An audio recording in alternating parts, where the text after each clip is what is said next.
Hello, good morning mga ka-Marcy, mga ka-Marcy. Tingnan niyo yung weather namin for today. Monday morning. It's around 11 o'clock in the morning.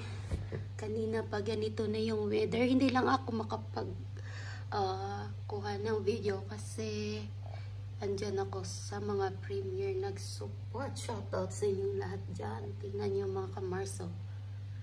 Wala ganito na. Pero, ewan lang anong mangyari for the next day kasi ganitong weather. Laging malamig. Sobra. Ayan o. Wala, malabo na. Monday morning. Ako ay nagkukuking ng malubi. Yun. So, ngayon, ang ating gagawin is, antay natin yung alaga kong panganay kasi siya ay siya ay dumating kaninang 4 o'clock dito sa airport kasi nga, dumating siya galing sa Turkey dahil sa kanilang tournament or mga games sa ibang bansa. So, antayin natin, tingnan natin kung anong meron siya kasi as nagsabi yun, something daw na pero hindi natin alam, hindi naman natin alam yun kung nagawa niya. So, ngayon, tingnan niyo mga kamars. Wala na. As in ganito, sarap ng lamig. Pero si Bunso is nag-school yun. Ay, tingnan nga natin yung aking inalagaan dito cactus, kung ano na nga ba yung mga status nito. Agoy, ito siya is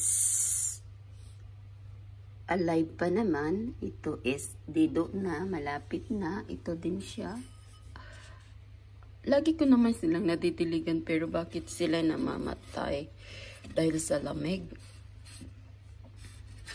Ayan, lagi ko naman silang dinidiligan. Ito lalo, namatay na yung ganito.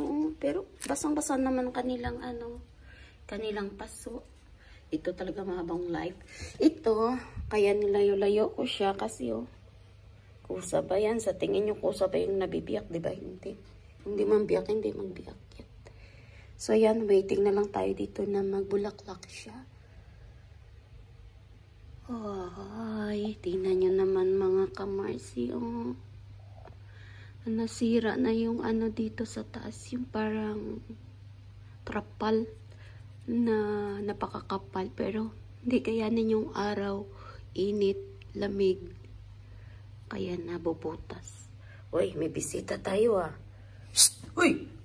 Yan, nag-aantay kasi sila ng mga pagkain maibibigay natin. Ito is Monday morning weather dito sa Amman, Jordan. Pero dito kami banda sa... Hindi kami nasa Amman. Dito kami sa Albalka. Sa row part ng South. Hi! Good morning to you! Shhh! Ayun no.